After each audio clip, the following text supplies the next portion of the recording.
Okay, and what's going on over there? Okay, lady. Me, my dad, and my brother, we're working on a truck in our backyard, and we have a big lot outside, right? Correct? Okay. We were working, and we just see in a corner of our eye something fall down from the sky, and it was with light. And when it hit down, it was like a big impact, and we felt it. We felt like an energy, and then we hear like a lot of footsteps near us, and then we have a big equipment, and we see, and there's like an 8-foot person beside it, and another one's inside, and it has big eyes and looking at us, and it's still there. Okay, where is this on your property? In my backyard. I swear to God, this is not a joke. This is actually, we're terrified of it. So there's 2 people or 2 subjects that are in your backyard? Correct, and they're very large. They're like 8 foot, 9 feet, 10 foot. I don't know. They look like aliens to us. Big eyes. They have big eyes, like I can't explain it. And big mouth. They're shiny eyes, and they're not human. They're 100% they're not human.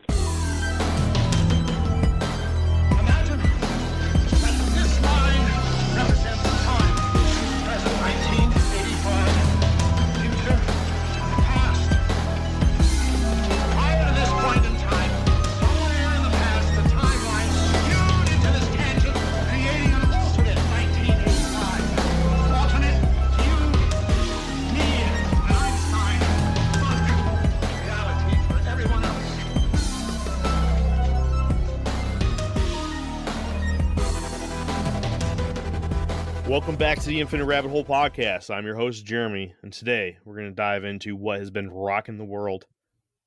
That's right, UFOs, aliens, disclosure, all of it today. With my special guest from the Hush Hush Society Conspiracy Hour Podcast, Declassified Dave. Welcome back, dude. Thank you. Thank you for having me. I'm excited to come back on a whole new hole. Yeah. I'd say. Yeah. Yeah, man, it's been different, but what's funny, I don't know. Oh, actually, I can't really say it right now because secrets. We're talking about secrets today. I can. Well, because we're recording, today's the 20th, right? So on Friday, I'm releasing an episode where Jake actually comes back. Not fully, but just to kind of guest for a little bit, and then he actually guests on 2 more episodes. Dude, I got so much content right now. When we were talking about it, I was like, yeah, we should get this going because I'm in a good place right now. I'm actually going to go. I was releasing an episode every 2 weeks or every month. Then I went down to planning to do every 2 weeks. Then the 10 days just because I had a lot. And now I just changed all my my post dates to 1 week. So that's awesome. I'm actually squeezing this one in next Friday. Cool. Just because of the time sensitive subject, because if I put you at the end of it, we'll be past that July information dump that's supposed to happen. Yeah, this stuff's coming a mile a minute. Yeah, man. So what's new with you, man? You got the new show up. Talk a little bit about that, dude. Yeah, it has nothing to do with the other podcast. It was just something more of a passion project that I decided I was going to do. I wasn't really working other than working on Hush Hush Society. So I was like, I got to get more creative. And about, maybe 10 months ago, me and an old buddy were talking. Things didn't line up for 6 to 7 months. And then we just kind of hit the gas pedal and said, let's just do this. It's all about music. Him and I are both bass players. We both played, in the Connecticut metalcore, hardcore scene in the early to mid 2000s for about a decade, and had our own separate endeavors with different bands. And we're just talking about stuff on the road, the stage, backstage, weird stuff, and then a ton of interviews with some people. And the list is growing, and there's a lot of content to be released, and right now I think we're gonna stay weekly. Right on, dude. It's pretty cool. Connecticut scene. You've sold out Toad's Place how many times, bro? Be honest. I don't know if I've sold out Toad's Place, but I've played Toad's Place Have twice. You? Yeah, dude, I went to a Mushroom Head concert at Toad's Place. Yeah. Oh, what year was that? Fuck if I know, dude. Come on. No, dude, I have no idea. I mean, shit, I was probably No, I can't think of it. It's I had to be like a sophomore in high school. So it must have been like 2002, 2003-ish, right? In that time frame, I probably. might have been there.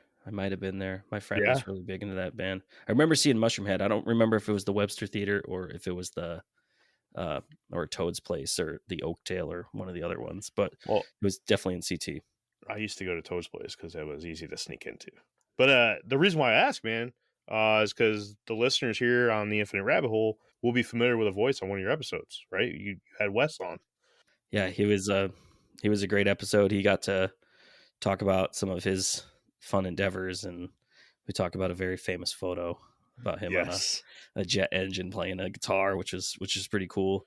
And it's cool to connect, people that I met doing everything conspiracy related with my two brethren from Hush Hush, and actually using some of those folks to be a part of a different project in this, similar creative endeavors that we all have. And Wes is a cool dude. And there's some other people that have been on this show that are going to be coming on our show at some point. So just it's kind of an endless topic, music, and we really wanted to get centered with people that are involved currently because of all the crazy times and what happened, over the course of a couple of years with what it must have been like to be a touring musician, and that's your livelihood. So there's a lot of that, and just endless. You can have an episode on guitar pedals, and which you did.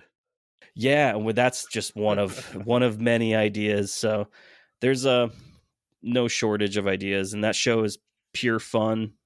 It's super easy since I've been a little bit weathered and experienced of doing podcasting for almost 3 years now with Hush Hush. But that show is lots of fun. Hush Hush Society is trucking along. Yeah. We are having a great time and have had some. I think the last 20 episodes have been extremely solid. We've been enjoying them. We've been enjoying the feedback, and our season 9 coming up is going to season slap. 9 already, huh? Yeah. That's nuts, dude. Yeah. Beating a dead horse, because I know a lot of the listeners here, they know the story, right? We started at the same time. Hush Hush took off like a fucking rocket. Not gonna lie, a little on the jealous side, but that's okay. Still love you guys. But it's extremely impressive what you guys are doing. Extremely. Like, thank you. It's fucking great. And I'm just want to say thank you for taking some time out and come to hang out with the little people every once in a while, man. It's pretty awesome. Oh, it's not little people, we're colleagues. Everybody's, we're all the same. He's taking care of his community service today, everybody.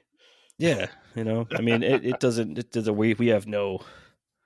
we don't think anything that we're doing is very impressive. We're definitely proud of the effort that we put into the show, and it realistically is pure fun. We don't make money off the show. We just do it because we enjoy bringing this type of content to people, and it's opened a huge network and world for us to just meet people and actually make like real friends out of it. So it's been a cool process, and we're trucking. We got some milestones coming up. We got 3-year anniversary in a month and a half or so. It's so funny you say this stuff, man, and it's like, yep, mine's right there too. Yep, yeah, we were like a week or so, 9 days or so away from each other from what we all started uploading on Spotify. So yeah, something along those lines, man. Fucking nuts, dude. No, congratulations, man. You guys are blowing it out of the water, man. I'm very proud of you guys. Very, very proud. It's about to get weirder, so really, I hope everybody enjoys it. Yeah, we've decided to. I don't want to, without talking to them, disclose too much, but yeah, it doesn't. We're going for topics that have been, no pun intended, been hushed more recently. So we're gonna, and some out there stuff. We've expanded a little bit. We're getting into true crime and serial killers and more paranormal ghost stuff. On top of it, we haven't done a cryptid episode in a year, so we're trying to get back into that too, and not sure how to fit it into the show. If we want to replace a conspiracy episode with a cryptid episode. But it's just all, we're very busy cognitively on what we're doing and trying to keep the parts moving and people really engaged. But the next stuff is going to be very, I guess, more topics that are in the news from my perspective, from what I can see. Gonna ruffle some feathers, huh? Yeah. Yeah, good. Yeah, The world needs it. We're about it. Good stuff, dude. Good stuff. All right, man. Let's start giving these guys what they came here for. You ready? Yes, sir.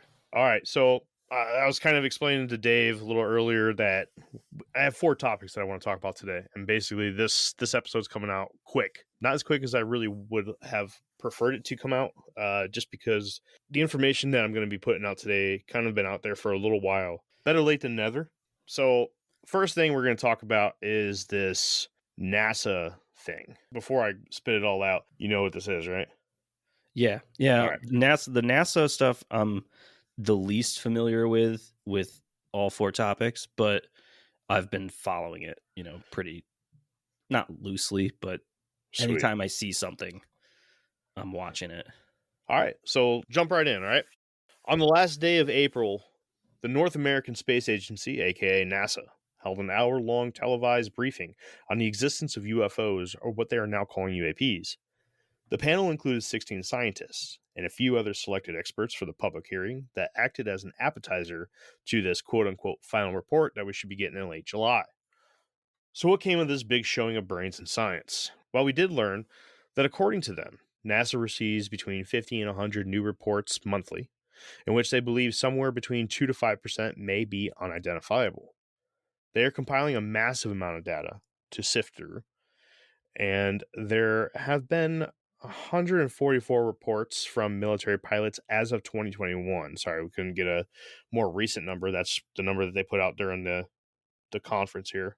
The panel did not rule out the possibility of some UAPs being extraterrestrial in nature, something that they refer to as their quote-unquote collection apparatus, which is most likely a satellite or a network of satellites in low orbit around Earth, is what they use to investigate the UAP reports in real time. The problem they stated with releasing this footage is that a very large portion of this evidence is from the top down looking onto private property.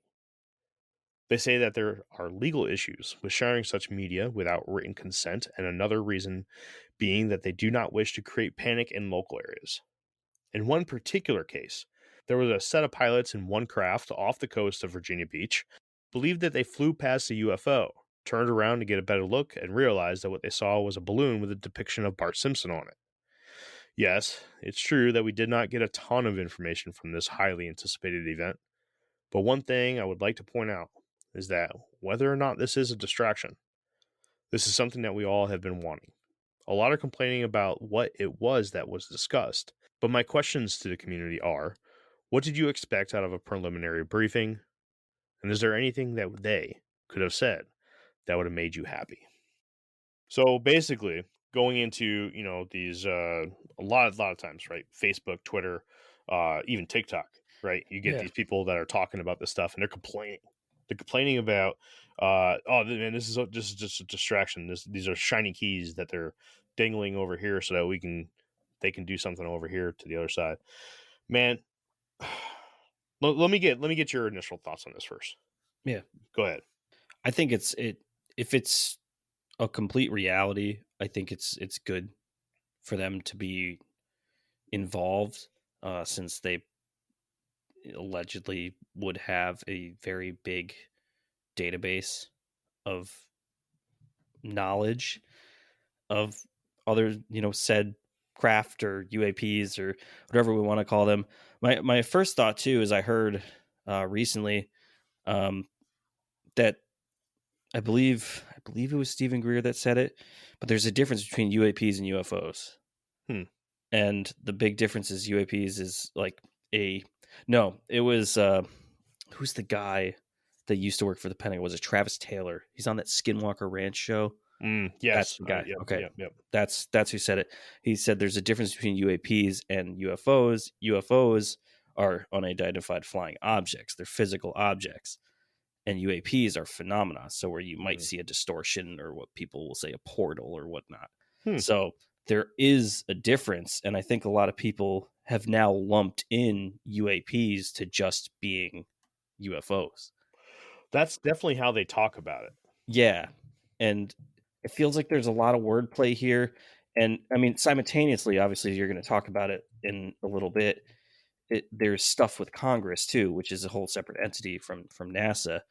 NASA says that they have months of data to go through, but it was a pretty underwhelming hearing or briefing or whatever it was.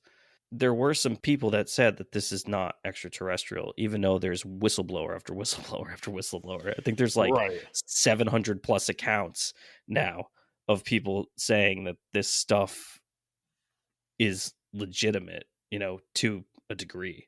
I got a couple questions for you, but I'm going to save them for the end or closer to the end, because either way, I'm just going to end up asking the same questions over and over and over again, because all four of these topics, they're very tightly knit together. Yeah. That's kind of, how this episode was built. There's these four things that happened. Well, one thing that does coincide with that, I actually just thought about it since you mentioned it in your introduction, April 30th, the end of April, isn't that very close to this Las Vegas event? Because it was like May 1st. It was like actually right there. It was April 30th at 11:50 p.m. Huh. Yep. The 911 call came in at 11:50 p.m. And they had the hearing the same day. They had the hearing the same day, and hold on, I don't want to fuck up here. I don't want to put out the wrong information here. Something else happened that day too. I can't think of it off the top of my head. I'm sure it'll come to me, and then we'll talk about it then. Yeah. But the reason why I did the NASA one first is I felt like that one was probably the one with the least amount of talking points. Like you were saying, probably the least eventful. They did an hour worth of just talking like science heads. Yeah, right? And they're not discrediting their work and what they want to achieve, but they do say that it's their obligation and the nation's obligation to determine whether this phenomena pose any potential risk to airspace safety. So it'd be, whether that be military, commercial, Right. So one of the questions that was asked to the panel was, could these be of extraterrestrial origin? And they did say that they can't rule it out. Yeah. They also didn't say that they believed that it could be as well. Very true. Very cryptic. But here's the thing, right? Is I'm watching all these videos, and I'm going to these Facebook groups and stuff, and you're just hearing people badmouth, right? And that's where kind of my question comes from: is what could they have said to where they weren't going to get badmouthed? Like, when would it be the appropriate time, and what would be the appropriate content that they could have put out where people wouldn't have been just saying that this was all a ruse, and like they're talking to us like we're stupid or whatever. I mean, I don't think there is a place and time and the amount of information that they could put out where people are going to believe it. Because even if NASA said, yeah, you know what, these are extraterrestrial beings, we've talked to them, we've got a couple back at the crib, people would still be calling them fucking liars. Yeah, because I mean, there's been proven weird things within the organization. I mean, the inception of the organization itself is Warner von Braun, right? Yeah, it's its own story. I think for any agency, clearly NASA is not briefed on the clandestine black projects that are happening behind even Congress, the president, and most of the military. Shit, I don't think the Congress and president are disclosed on a lot of this shit. No, and I think if all of those facets if all of the military, the White House, Congress, even parts of the Pentagon that are not involved, if they're not involved and not in the need to know of whatever these projects are, as Stephen Greer would say, they're illegal projects. How could they disclose that? I mean, realistically, like we would all love to hear, yes, we have this, and we're being contacted by this. We know where they're from, but I've been thinking a lot about it recently, how I would feel. It wouldn't diminish me as a person. That's like the biggest thing is like, well, we are definitely, I'm driving my combustion engine car, and these guys are drifting from galaxy to galaxy like it's nobody's business. And that makes me feel pretty like some garbage monkey that's trying to get to the top branch. You know, I think it would be astronomically catastrophic for our society the way it is now for them to fully just say all of this, because you're literally saying that we are maybe not even a mid-branch animal, you know, and Right. that would just rip the fabric of our society when it comes to religion, politics, economics. And I think, just quote Stephen Greer again, he said that, you know, if you use like these certain technologies that they allegedly have, that it would, you know, it would destroy the oil industry. It would destroy like public services, so you wouldn't be getting price gouged to have electricity, and it would take away surface roads. So massive, you know, asphalt industry, massive money makers. And it would just, on top of, if they 100%, yes, there are 60 blah blah blah beings that are visiting us right now. We know about all of them, and we have some of their stuff. Some of it's ours, we remade it. Some of it's not. You think we had bad riots in 2020? It'd be crazy. It's actually like reinvigorated my thought process on survival in a post-apocalypse. Could we generate our own post-apocalypse by saying aliens exist, even though they already have, in a way? So it's been a weird 5 years. It has been. And you know, I want to be clear, because I think I kind of came off as like as what our famed commenter has called us a shill. Kind of came off a little shilly there. I am not taking NASA's side on this whatsoever, at all. No. I think they're a crock of shit, to be honest with you. That's just my opinion. But the reality of it is just like you were saying, they have to put it out in a trickle if they're going to put it out at all. It can't be just a massive information dump. Could you imagine if everybody on this world found out that we're the ants? Right. So from our point of view, we don't pay attention to ants or bugs or anything, right? We just walk about, and their existence is nil, dude. We don't pay attention to them, right? Yeah. Our technology is far more greater than ants are, and why would we ever share it? It rips your consciousness apart a bit, because you're like, oh, all of the hobbies I have, the loves that I have, the music I listen to, the food I love to eat, it means nothing compared to something like that. So yeah, right. It would destroy a lot, especially in our society, which is so, at least in America, fragmented and like very, very fragile right now. Yes, very. The world moves fast. Your workday, even faster. Pitching products, drafting reports, analyzing data. Microsoft 365 Copilot is your AI assistant for work. Built into Word, Excel, PowerPoint, and other Microsoft 365 apps you use. Helping you quickly write, analyze, create, and summarize, so you can cut through clutter and clear a path to your best work. Learn more at Microsoft.com/M365 Copilot. All right, let's move on, because we're gonna have a lot to talk about probably with this next one. This is probably, I would say, the second biggest topic that we're going to talk about today. Then we're going to jump into another one that we're going to end with the biggest one, I believe. So we're going to jump right into David Grusch. So earlier this month, June 2023, for those that are listening in the future, a veteran of the U.S. Air Force and NGA, or National Geospatial Agency, came out to the public and Congress about what he claims is the truth about U.S. government and their almost century-long cover-up of their knowledge and possession of both unidentified craft of unknown origin and extraterrestrial bodies. This man's name is David Grush, and he has set waves throughout the world and seems to have created a starting point for disclosure of both alien life visiting Earth and the truth about what those things in the sky that we have been witnessing for seemingly forever. But with every layer of deceit that gets uncovered, more questions arise as the public splits their opinions on whether this is a way for the government to get us to look at the shiny keys as they conduct something far more sinister in the other direction, or if this is truly a step in the right direction when it comes to disclosure.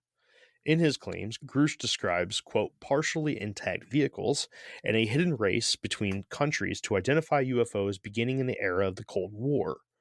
And before you even ask, no, he is not alone. Since the whistleblower has come forward, many more with similar backgrounds have unloaded their own knowledge. And since many have verified claims of their counterparts, the changes of this actually being something of substance seem strong. Jonathan Gray, being one of such members of importance, is an intelligence officer who has been quoted saying, quote, "The non-human intelligence phenomenon is real. We are not alone. Retrievals of this kind are not limited to the United States either. This is a global phenomenon, and yet a global solution continues to elude us."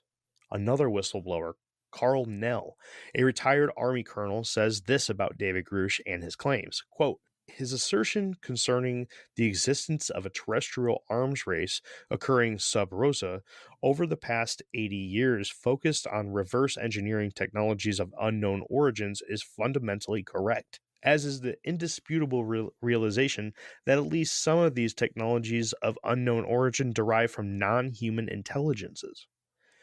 With literally thousands of amateur UFO videos easily accessed on multiple platforms, it has always been my personal belief that something has to be to blame for them. And Grush offers the explanation that the US government does in fact have possession of multiple craft of, quote, non-human origin. And with non-human craft, there must be non-human pilots, right? Well, Grush has an answer for that as well, and claims that this is not one single isolated incident, but rather something that has been continually happening since at least the 1940s, and the US government has several craft and bodies in their possession. And the government has spent unfathomable amounts of money covering it all up for the public. A few more notable pieces of information from Grush and his cohorts have broken the surface since the initial flow of information began. Info such as, yes, they are alien, but not from space. They are from other dimensions, and they may have squeaked through during particle collision experiments. And one such craft that the government has is as large as a football field inside. Since his initial claims, the topic of UFOs and extraterrestrials has flooded newsrooms, online forums, podcasts, and any other form of media you can think of. The whole world seems to be reacting and waiting for the next wave of information. All right, Dave, go ahead, man. Say things. I wish everyone was ready, but if you still walk up to a random person and say, "What do you know?" Just go on like a public Facebook thing and be like, "So thoughts on UFOs?" And you'll get a lot of hate still, a lot of stigma. The fact that it's being talked about by everybody. Grush is a very interesting person because initially I had overheard conversing with some other podcasts that Jeremy Corbell and George Knapp didn't want to touch this, but it came out last week that they knew about this for like 16 months already.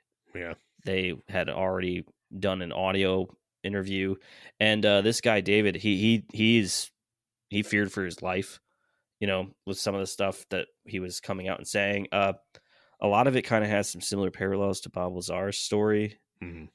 Even though he definitively said and stated that there's definitely bodies deceased, at least deceased, and them being allegedly from another dimension. That's a very interesting point, that a lot of this type of UFO activity showed up when we started ripping the atom. We just did an Operation Fishbowl episode, and it was very interesting because we were trying to figure out why they would blow nukes off in the upper atmosphere. EMPs.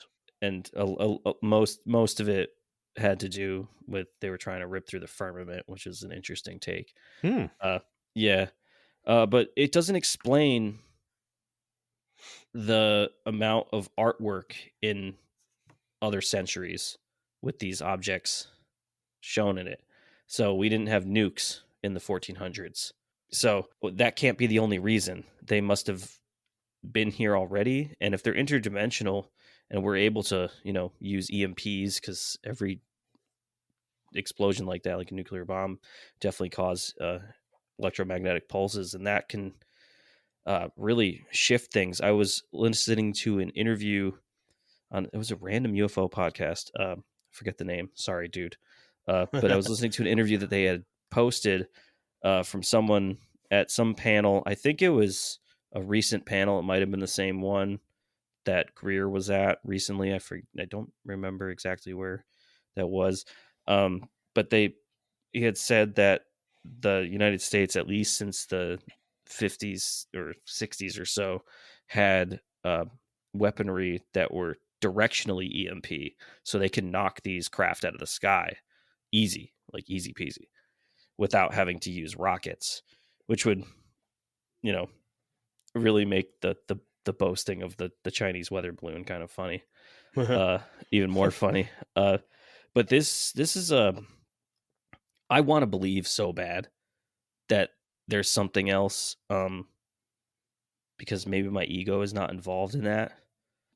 But this guy's claims are huge, and there are 751 other people that are on our semi-redacted list that have come out and said maybe not similar, but very, very, close accounts. So it's and you just mentioned they have a retrieval program. Allegedly, 122 retrievals have happened since at least 1947. Right. So it's supposedly they have a lot of debris, right? A lot of crash debris, but there's also, I was reading 6 to 7 Grush or Grush. I think I called him Grush. I think it's Grush. Whatever. I believe it's Grush. He's a good guy, whoever he is. He was saying something about 6 to 7 fully intact and operational. The thing about this guy, I don't know exactly what to think of him yet.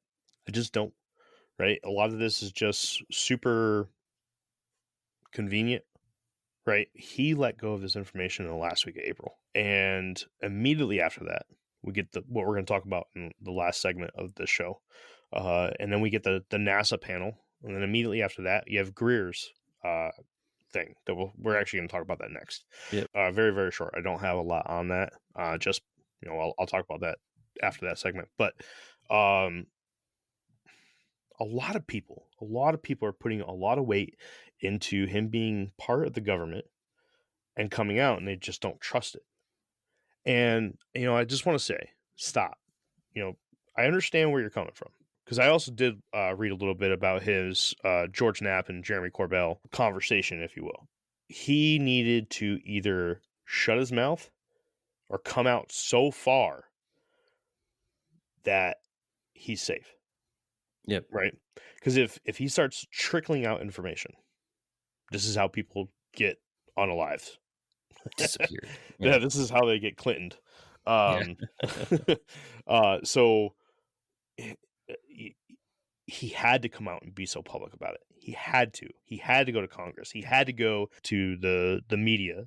He had to go to Jeremy and be like, yo, dude, this is what's up. So that alone, I don't know, man. It's a rock and a hard place, whether or not you're going to believe him or not. But the way he did it is the way you should do it. And I think people are penalizing him for that.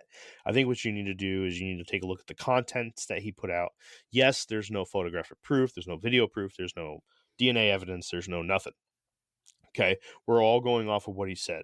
But the simple fact that he's coming out and wave after wave after wave of people are coming out, either confirming what David is saying or coming out with their own stuff that's along the same lines. And it's intense how similar some of this information is. Some people were in different projects. No idea where Grush was. I don't know exactly what he was doing, but I can tell you one thing, as being, ex-military, that there are things that I would do that nobody else would have an idea that I was doing. And the same thing, vice versa. And it could be just something as simple as me working on an aircraft. Me and my squadron are working on the H-60 helicopters in Norfolk, Virginia. And then there's another group of people over in San Diego doing the same thing on a different H-60 helicopter.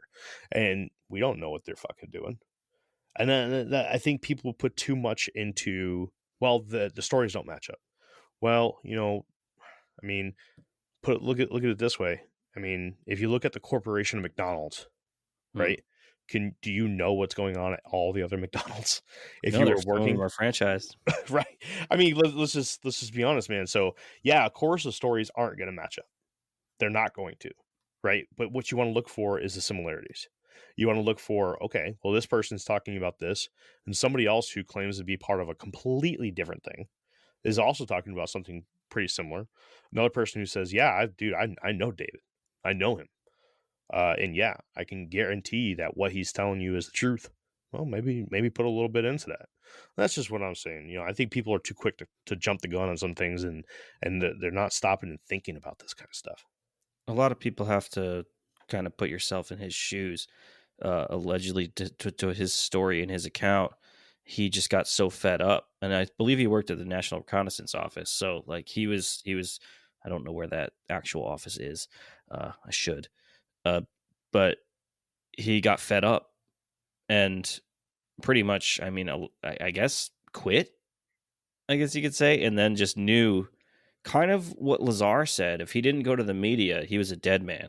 Yeah. And if he walked out with, he probably has sensitive material. He probably has physical material, whether it be pictures and at least documents, where he can, if he has that on his persons, and like you said, you start trickling that, one document gets leaked here and it ends up on Reddit, it's going to get traced, and he's going to end up not making it home one day. So I think it's the best insurance policy, and I think that could be why there's so many that are popping up. There's been a couple more in the last couple weeks since he came out, and I mean, not everybody could be telling the truth. There's a lot of clout chasing in 2023. So absolutely, it could be, somebody could just be fabricating what they're saying, but this guy's saying goes along the lines with a lot of what a lot of other people are saying, whether they're even ex-military. I mean, some people are, like Stephen Greer. We talked to Nick Pope. Nick Pope did not want to talk. He did not want to disclose things. He made it very clear. I can't believe you got a chance to talk to Nick Pope. Yeah, it was phenomenal conversation. I would have loved to have had more time with him. But he, we would ask him certain questions, and he was like, I want to tell you, but I can't, and that was definitive enough that there's at least something happening, at least within his own government. And he lives in the United States, so he's, he knows all the stuff that's probably going on here, being a part of the crew that he's a part of. So talking to some of those people and then hearing this guy's claims, and everybody pooped on Bob Lazar for so long. They're like, this guy's full of crap. He's saying all this stuff. And some people confirm certain things that he said. But with David Grush, I think he did what he had to do. And if for the people complaining, if he did what he had to do to save himself, he did it for a better cause, because we're about to get some serious leaks. And if for all the PSYOP people that are saying this is a complete PSYOP, they're pushing this and pushing that, why would there be documentaries, and why would podcasts be allowed to say this information? I think it's because they've lost fucking hold of it. I think they don't know how to go forward with this, because it's not only United States, it's other governments. Canada, the Canada is even more compartmentalized. There's like a handful of people in Canada that know the truth, and in here there's so many people working on so many different types of access projects that they're ready to speak up. It would be I hate to say it would be a bigger cover up than 9/11, but it'd be the greatest cover up and the greatest sham in the history of the human race if this has all been fabricated to get us to look certain ways and to start believing in science fiction is actually real. I really think that just coming from we're both Americans and living in our country and different parts of our country, I don't think people receive that information too well. I think they want it, but I don't think that they want it, because if you had the knowledge this guy had, and think about that eating in your gut every day for years and years, like you can't tell a soul, you can't tell your girlfriend, you can't tell your wife, you can't tell your family, you can't tell anybody, no matter how drunk you are, no matter, like you can't say anything. And then to just get to a point to being like, well, if I quit, then I'm not a part of that, allegedly, you're not a part of that, the contracts that you're in. So you just spit it and run. So for people criticizing this guy, yes, it could be some of it could be fanciful. I doubt it, because this guy's got a real record in the military and people vouch for him already. So that's big. It's even more compelling evidence than the stuff that Bob Lazar said, because there's some people that are like, yeah, I know him, but his records were wiped. So we have, nothing to go off. At least we have pictures and not even pictures. His record, his service record is right there. So something's going on to where they're allowing it to happen. And I think it's because I think people think that Big Brother is actually looking over the shoulder all the time. But I think a lot of information just gets out in the public because the Internet of Things and the world we live in is just too big for them to control everything. Yeah, I agree, man. I 100% agree. This episode is brought to you by Indeed. Stop waiting around for the perfect candidate. Instead, use Indeed sponsored jobs to find the right people with the right skills fast. It's a simple way to make sure your listing is the first candidates see. According to Indeed data, sponsored jobs have 4 times more applicants than non-sponsored jobs. So go build your dream team today with Indeed. Get a $75 sponsored job credit at Indeed.com/podcast. Terms and conditions apply. All right, let's move on to this little topic here, and then we'll end it with a bang.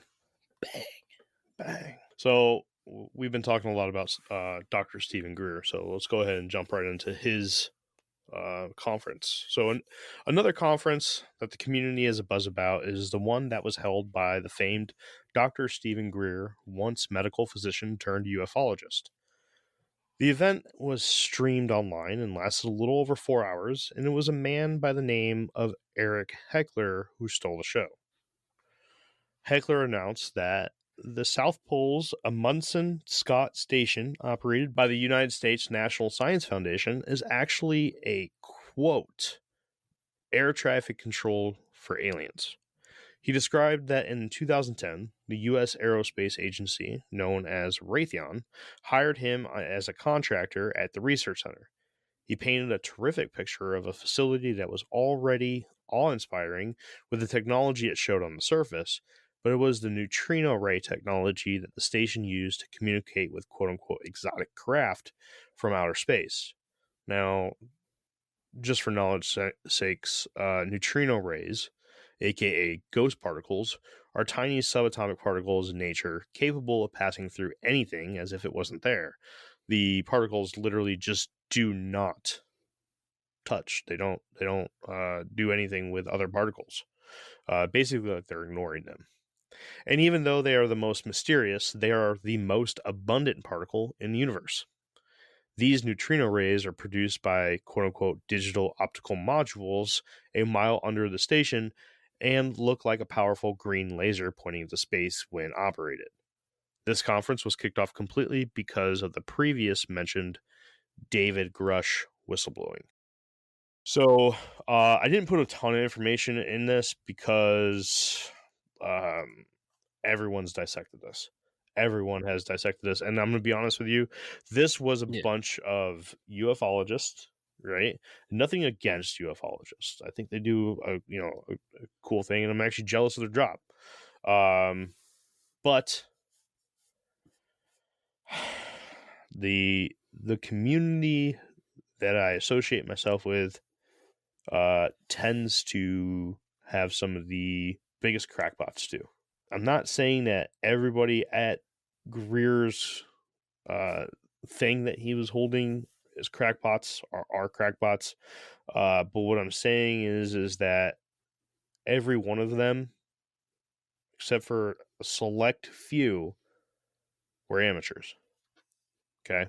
I'm an amateur. If I showed up to this thing and I started spewing off UFO facts, I'm nobody that you should be taking your information from. Okay? I'm a guy who does a podcast, and that's the kind of people that were showing up there. This was also a thing that was held online, where people that were online were able to speak and present. How do you feel about Stephen Greer? Let me ask you that. I'm indifferent. I can't tell. I don't want to throw shade at him and say that this guy's a grifter, but a lot of the things, there's a lot of things that I want to watch that he's produced, and I already have the subscription to the service, and now I have to pay an extra $20 to watch what he puts out, which is that type of paywall. That's personal. But I think he's got a lot of claims. You have the Sirius account that he has with that what is it, a 12 or 6 inch little being that he claims was a being. He's got a few other programs that he's made, but I did get to listen to a portion of his stuff, and I still don't know about him. I really, if he's telling the truth, he's very knowledgeable, and and he does say openly that he's been attempts at his life, which would make me believe, if he is saying this type of stuff, a lot of it is really out there, like dude. really out there.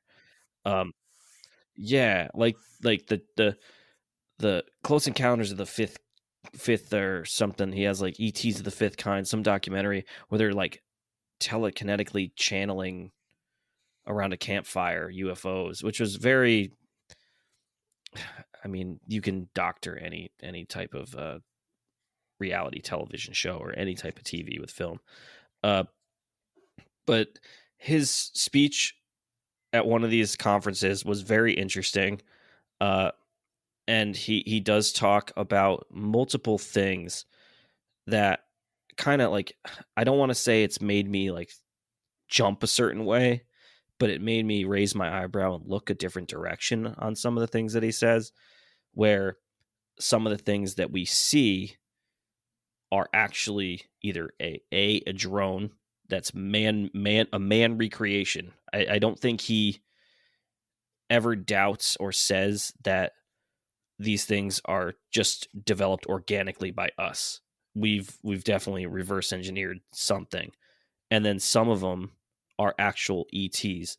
The one thing that he's gotten the most flack from about this stuff is his softness of saying all of the ET UFOs, UAPs, are all non-hostile, allegedly saying 60-something races.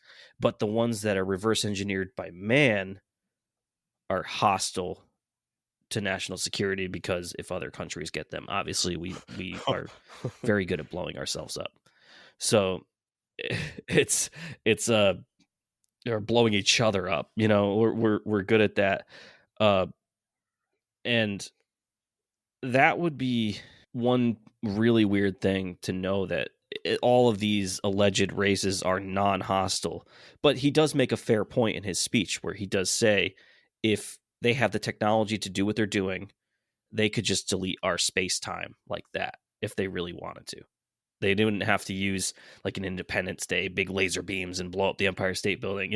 They wouldn't do it conventionally. They could just literally turn our space-time off and just vaporize. We'd be done in like a pest control, just spraying an anthill.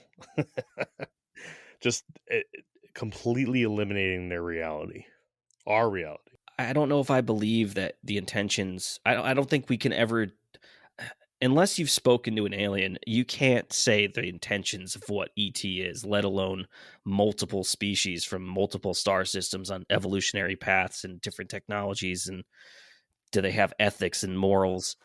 But if they are that advanced, then they would have advanced past this guy's staring at me, I want to fight aspect. Right. So, we're very primitive still. We're good for that. We're good for that. Yeah. Just bang on our chest, like that's what we do. Yo, bro, what are you looking at? Yeah. The dude's looking at me funny, and we get mad at that. We get angry at really ridiculous stuff, and so I don't think that they would concern us. I think that if our planet is as special as we've come to believe, that it's like going to the San Diego Zoo. It's world renowned. Why wouldn't it be galactically renowned? That this is an oasis where you can go, and a lot of them could be from here, like you said in the beginning of this episode, the interdimensional. But there's, like you said, there's a lot of crackpots. I don't want to talk shit, but Len Kasten, I read Dark Fleet, and the entire book was cited in all the factual information was cited from Wikipedia, and I don't know how much I can believe that stuff. The Secret Space Program, the Galactic Federation, all that stuff. It could very well be real, but I think that might be the psyop. And what we're dealing with is something far stranger than the government that has no knowledge of it can even explain. And I think that's where we're at, is the public's got their shoulders up, the government's got their shoulders up, the military's got their shoulders up, and then there's a group of people that we all, maybe nameless, that we all talk about, that knows what's up. Mm-hmm. So Greer, I don't know. If he's telling the truth, the guy's a special individual. If he's full of shit, he's a special individual on another spectrum. He's an asshole. Like, that's it. It's so hard being in the position where people come to you and they ask you, what do you think about this kind of stuff? I don't know how many people you get reaching out to you, but I get quite a lot of emails, man, or private messages on Facebook from people who want to share like their top secret experiences or whatever, right? It happens. And I got quite a bit. It's just, it's tough to be able to answer their questions.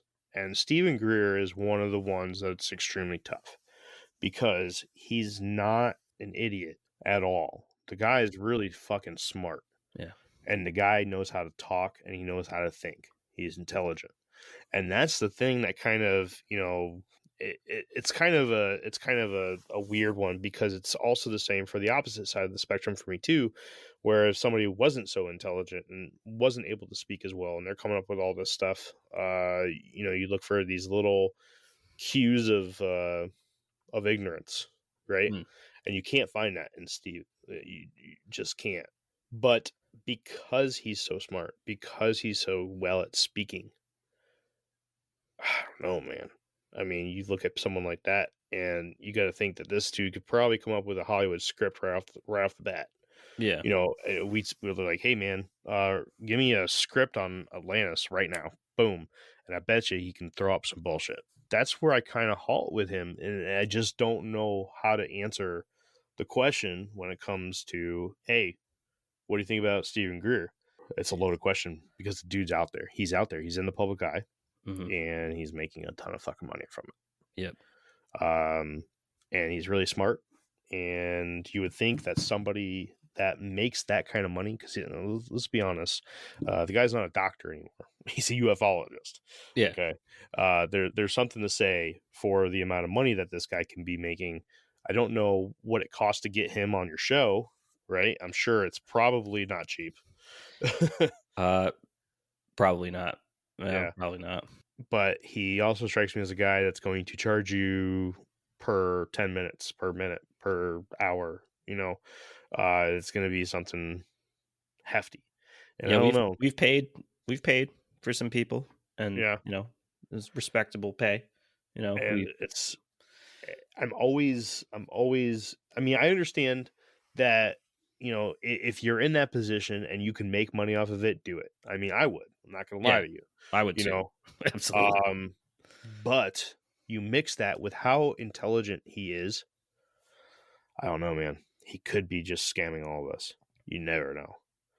I used to feel that way about Corbell, but now I'm just like, he's a very, very intelligent filmmaker and has figured a niche. But him putting himself in that position got him the access to the people that he's getting. You know, if he didn't, Right. if he wasn't doing anything on UFOs or Skinwalker Ranch or any of that, he would not be talking to the people that he's talking to. He would just be an artist, you know? So I think he got himself involved in that. And that's a very smart play because I'm sure he's making good money off of the stuff that he does. Well, he's a huge name now. Yeah. Well, I mean, I guess it's kind of like the same thing when a band that you really like just blows up and starts, you know, they go from small stages to arenas, and you're like, oh, they sold out. I mean, Sleep Token. Yeah. They're blowing the fuck up, dude. I know there's bands that just explode, and people are like, oh, they did this or they did that to make money. I mean, you asked the question a minute ago, wouldn't you? You know, if you're doing something like that, and I think these guys are very similar they get very similar treatment, and it's very similar to where you hit something and now you're popular. And I think it's good to have these guys out there talking in the mainstream. You're seeing it on mainstream streaming services, and there's some out there stuff on some of these. Like Amazon Prime has some wild ET documentaries, and like there's like a whole series. If you can get through it, the way it's produced, it's tough to get through. But if you can get through a 5-part of ET's Among Us, it's a crazy documentary if it's all real. Then there's some stuff that's like it's a little bit more theatrical, but you know, I guess if they are telling the truth, all of these people, more power to them to be able to make money off of something like this. Because I mean, like you said, if I could make money off of researching UFOs, I would totally do that. Oh yeah, totally, 100%, 100%. I do exactly what the man's doing. All right, let's move on. We're over an hour already, so let's we'll get this last one out because I know we're going to talk about this for a decent amount. Let's talk about the Vegas aliens. AI is incredible. It can teach you how to fry an egg and even write a poem, pirate style. Yarr! But it knows nothing about your work. Slackbot is different. It doesn't just know the facts. It knows your schedule. It can turn a brainstorm into a brief. And it doesn't need to be taught. Because Slackbot isn't just another AI. It's AI that knows your work as well as you do. Visit slack.com/meet Slackbot to learn more. Adobe Acrobat Studio, so brand new. Show me all the things PDFs can do. Do your work with ease and speed. PDF Spaces is all you need. Do hours of research in an instant with key insights from an AI assistant. Pick a template with a click. Now your prezzo looks super slick. Close that deal? Yeah, you won. Do that, doing that, did that, done. Now you can do that with Acrobat. Now you can do that with the all-new Acrobat. It's time to do your best work with the all-new Adobe Acrobat Studio. So, an incredible 911 call heard around the world came from Las Vegas, Nevada on April 30th of 2023, literally minutes before midnight. Quote, "There's like an 8-foot person beside it and another one is inside it and it has big eyes and it's looking at us and it's still there." This line refers to a supposed UFO landing in a residential backyard, and multiple tall aliens walking out within the line of sight of the caller. Quote, "I swear to God, this is not a joke. This is actually, we're terrified. They look like aliens, and they're not human. 100% they're not human." The event gets even stranger and more believable as a police officer calls into dispatch claiming to have a recording of a UFO on his body camera in the sky shortly before the call was placed. The officers that respond to the call were very willing to arrive and investigate due to the call over the dispatch and curiosity running wild. What is important to know is that it's not just the Las Vegas Metro Police that are taking this seriously, but there's a few 3-letter agencies that are also peering into the event. So, not a very big write-up there, Dave, but I mean, I would be pretty damn surprised if any of the listeners of the Infinite Rabbit Hole haven't heard of this fucking story. Nah, if you haven't, you're trapped in the hole. Yeah. This is everywhere right now. This is huge. We probably could have done this whole episode just on this, to be honest with you. Yeah, and there's lots of visual aspects to this account on multiple facets between Las Vegas police and the homeowners and the people that were, the people that were recording and actually made the call.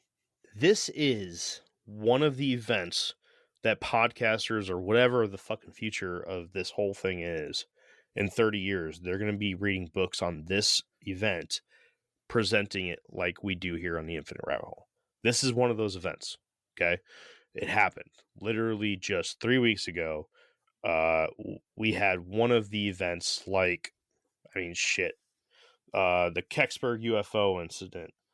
I would say Roswell, but it wasn't. Some people are saying that this thing crashed in this guy's yard. Some people say it's landed. The guy who on the call said that it landed. The officer said he saw a streak through the sky. Did you see the body cam footage, by the way? Yeah, Of the streak in the sky? It looks a lot slower than a normal meteor. It's definitely takes a lot longer to, it could have just been at a weird angle. It was burning green, so I think that's indicative of nickel. So if it was made of nickel, it was burning pretty hot. But there was something tailing it that was following the trajectory in the body cam. If you slow it down, it almost looks like an orb in the tail. And it's very strange. And yeah, the body cam footage, I mean, that there was definitely at least a meteorite, so that's proven. I think we can say. Do you think that orb could have been an artifact of the lens? A lot of people have been looking into that. I didn't look into it personally. Yeah. It could be, but also a lot of people have done like duotone and negative and infrared. And another thing that's really interesting about the body cam footage, people have ran it through their computers and have done infrared on it, and it doesn't show up on infrared, which would mean it's not burning hot. Interesting claims. Yeah, that is very interesting. Very cool. Yeah, I wasn't ready for that. I like the nickel thing that you just said. It's kind of interesting. Remember in War of the Worlds when he touches it and it's ice cold? Yeah. Oh man. So this little event, although it wasn't the last thing that happened, right? It was the last thing that we're talking about, and it's a nice way to bundle up all this information on UFOs and aliens. And what an event. Have you heard this guy come out and talk about it yet? Because the guy who made the recording, right, the guy who called in 911, I mean, he took to TikTok almost immediately. Yeah. And started, he started his own channel. I can't remember what the fuck it's called though. And he's talking about it. He's talking about how apparently the police officers, when they got to the house, they went into the backyard and they were recording, and something was there. And if you cruise along like the Facebook page, forums, Reddit, you find this one particular image that everyone is claiming comes from a police officer that night, or from the caller themselves. I mean, I can't. Everyone claims it's from some other source or whatnot.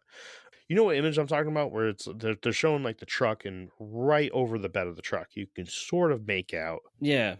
There's a couple really, really interesting screenshots from both videos, from the police side and the people who lived in the house.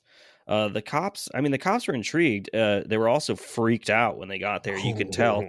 Because I think one of the cops is, I think on the body cam, I think he's quoted as saying, like, "I'm not going to BS you guys. One of my partners said that they saw something fall out of the sky too, so that's why I'm kind of curious." And he asked, "Did you see anything land in your backyard?" I think the landing, somebody already debunked that. The circular area of the gravel or sand that they allegedly had. Somebody went back in Google Earth and saw it in March or January.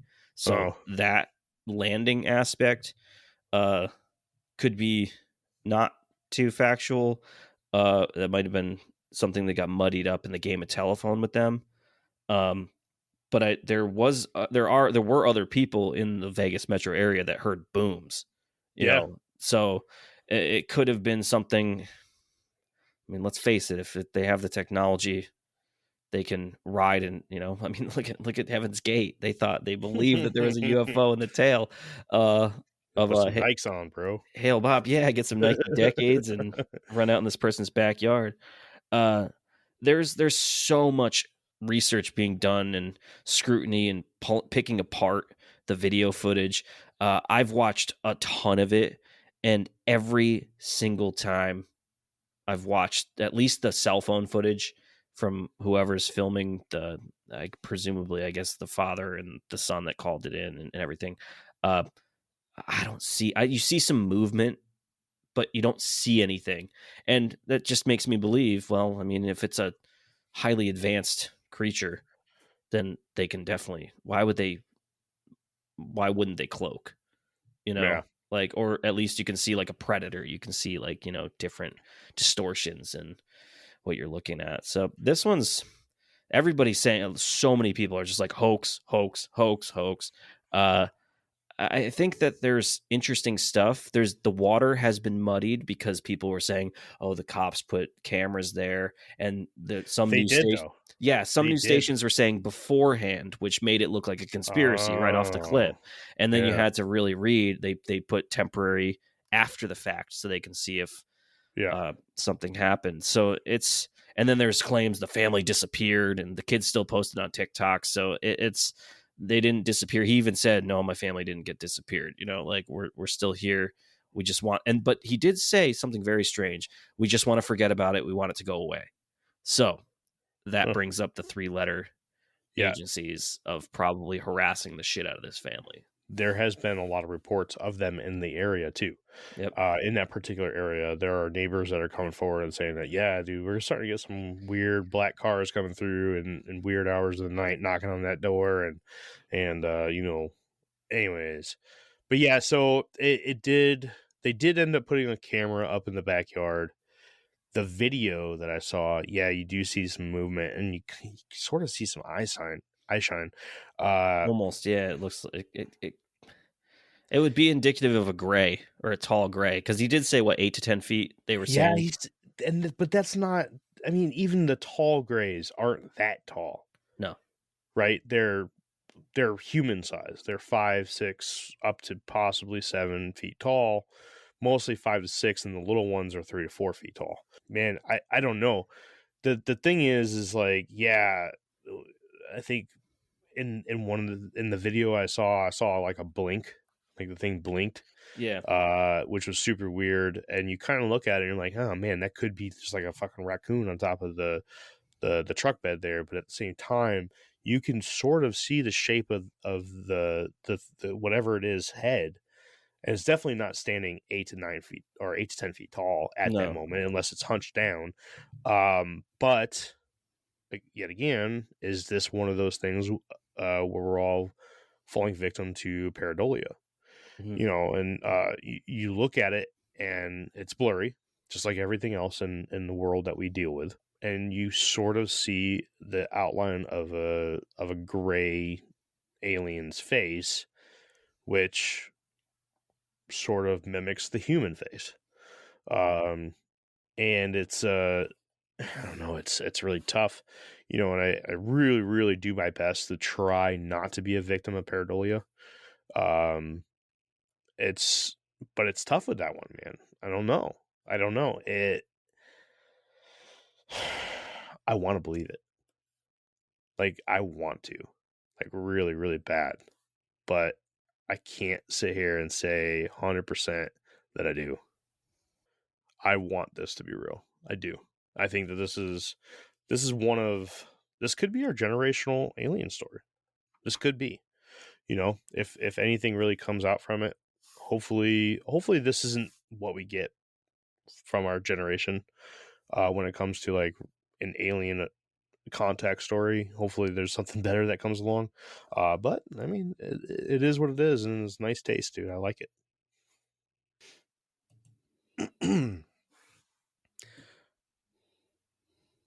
All right, so this is what happened. I know this is kind of awkward, but we're coming back from the future. Today is tomorrow. We actually had some technical difficulties after that last part there, and we called it quits. And then I'll take that back.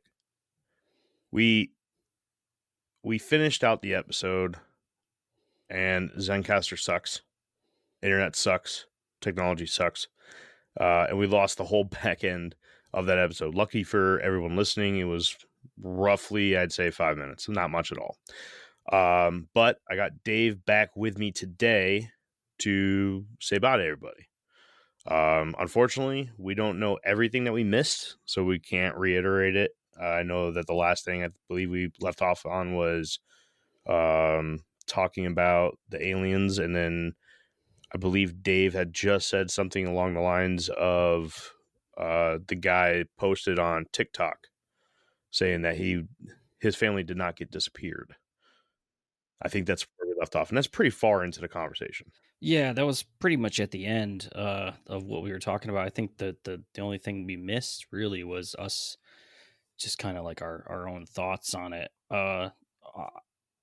From what I remember from the past, is that I am still on the fence with this case. There are possible images and still frames that look like bodies. One thing I wanted to say that I don't think I got to say because the internet provider decided to tell us we were not allowed to. We got shadow banned in live real time. Ooh, maybe we did. Maybe. There was one video that circulated where there was... It almost looks like eyes looking through the fence of this property right in front of these people where they were standing. Yeah. And that would imply that there is a much smaller creature than 8 to 10 feet as well involved. Yeah. And it was very strange. That was honestly the most compelling evidence that there could have been something there for me, was the movement behind the fence. But who knows? I mean, you're in the desert. I don't know exactly where in Las Vegas these people lived. I mean, I live in a major city and I get coyotes and fox and all that stuff going past my house. So it could have just been a normal critter. Yeah. I believe the truck was right there too. So, I mean, it could have been just like you said, a critter jump up on the truck. Mm-hmm. I don't know where I left off, but if I reiterate this, I apologize, everybody. I want to believe it. That's the simple thing is I want to believe this, but I'm weary, right? I feel like there's a lot of really cool things that happen when you look at the footage from the cop, and then you look at the footage of these people freaking out. Like they're legitimately scared people. Like these guys were not having a really good night. And when you listen to the 911 call, there's fear there. It's this guy's not. I don't think he's bullshitting. I can't tell you 100% that he was sober. Don't know that. But all in all, I want to believe it. I want to believe this, because this could potentially be our era's big UFO story or big alien story. This could be it. You look back in the history on all the UFO and alien abduction stories. There's honestly not too much that happens in the majority of them. And this is a really good one that's really close to home.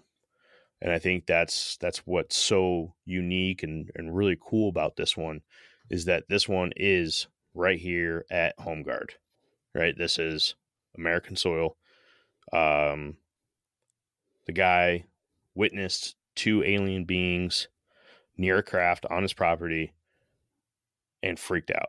And at the same time, police officers witnessed something streaking through the sky, supposedly crash landing. I mean, it has everything. It has everything you need in order for this to become a thing of lore in the future. It's got the Alphabet Soup Boys showing up. The neighbors complaining that there's these black vehicles driving by and knocking on the door all the time. I don't know, man. I think it's sexy. I'm not gonna lie to you. It's definitely got a romantic quality to it. We also have to remember too, Las Vegas is not very far away from Area 51. So It's true. That is true. There could be a plethora of things. I'm not saying something got out, but it's there could be a plethora of things and reasons why. Vegas itself, personally for me, every time I go there, I feel sick. I don't know if it's because of the energy, if it's a negative energy, and there's just lots of. Maybe it's the lights. But more recently too. I believe it was early April or late March. There was a triangular UFO sighting over one of the casinos as well in Vegas. So there's been some activity in Vegas. But I'd like to second what you said about this. I forget the kid's name. I believe it starts with an A. I feel like a dick, not remembering it. But definitely some fear. And if there wasn't fear, then this kid is a wonderful actor, and they are very good at faking things that are multifaceted, from Las Vegas Metro Police Department to their own personal stuff. So this is, like you said, this could be like our Flatwoods Monster, our big case that we Flatwoods Monster, Dover Demon. I mean, this has all the markings of that stuff. I mean, Dover Demon was seen by, I think, 2 or 3 different groups of people. Flatwoods Monster, roughly the same, right? Maybe even less. Yep. Yeah, that's a good point. That is a good comparison. I like that. We also have bodies claimed to be seen in Brazil with was it James Fox's new documentary about I forget the name of the town in Brazil, but they had seen small bodies with eyes and gills and slits, and it's a pretty compelling story. Check it out if you haven't. There's do you know the name of it? Give me 1 second, I'll find it. Yeah, I really don't know what else to say here. So it was called Moment of Contact. Oh, Moment of Contact.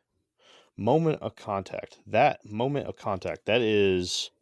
It was the 1996 crash from Virginia, Brazil. Virginia, Brazil. I just did an episode on that. Yep.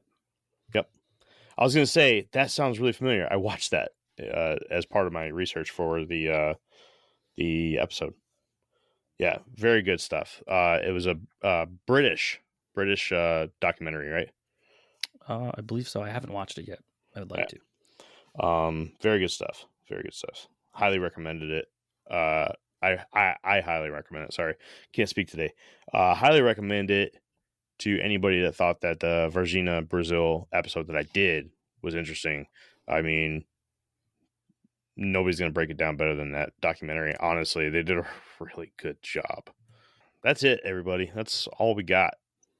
Dave, I got to get going, man. I got to pack and go on vacation tomorrow. Lucky. Yeah, I got to work first.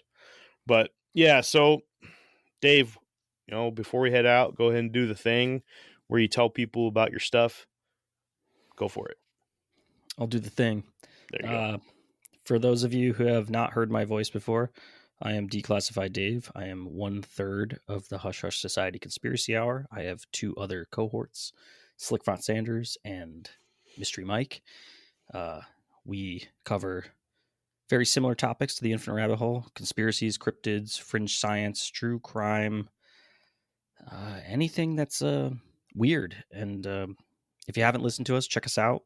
You can find everything from our social media links to our video portions, merchandise, blogs, all the episodes at www.hushhushsociety.com. Nice, dude. Well, Dave, I'd like to extend one more thanks to you, man. You're a trooper, dude. You come on the show all the time for me. I really do appreciate that. Oh, yeah. Thanks for having me on. I'm in the past, the present, the future, and we'll always make it work. Well, we'll see how big you get. We may get too small over here in the Infinite Rabbit Hole for you. Oh, but All right.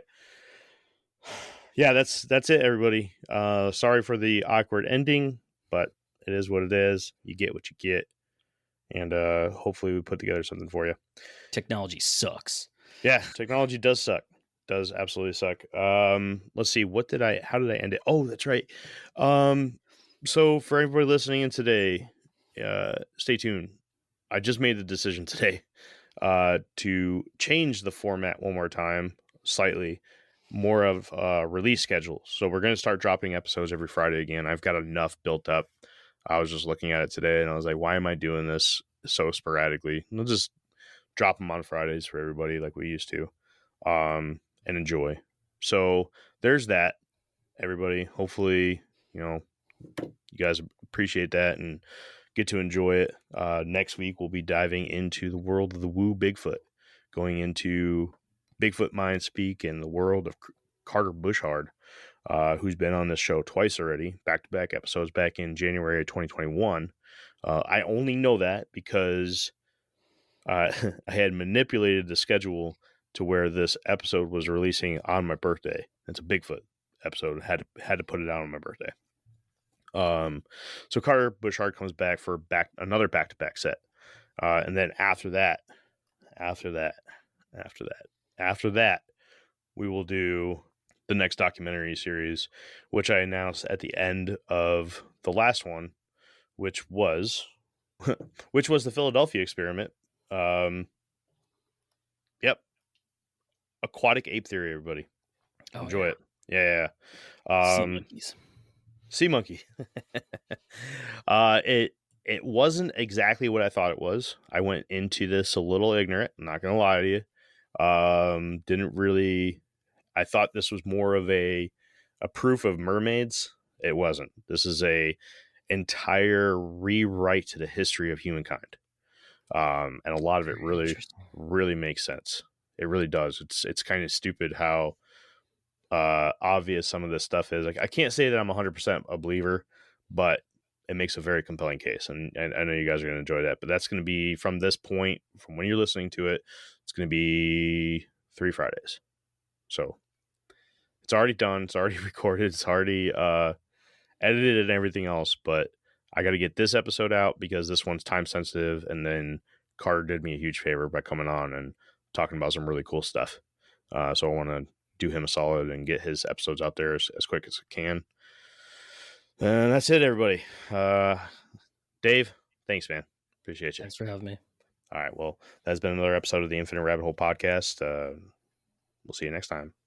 Bye. You got to do it. You have to. See you later, guys. There it is.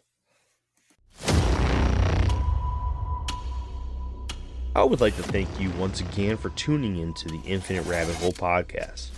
Please make sure to give us a follow and one of those beautiful 5-star ratings on your podcast player of choice. If you would like to join the conversation and stay up to date on all things Infinite Rabbit Hole, head on over to Facebook and search for the Infinite Rabbit Hole Facebook group. You'll know it's us when you see the logo. If you would like to help contribute to the cause, there are a few ways to do so. First, head on over to anchor.fm/Infinite Rabbit Hole and click on the subscribe button, where for $5 a month you'll get access to all our old episodes that will never see the free spotlight ever again. It's horrible stuff, but if you're into that kind of thing, then go check it out.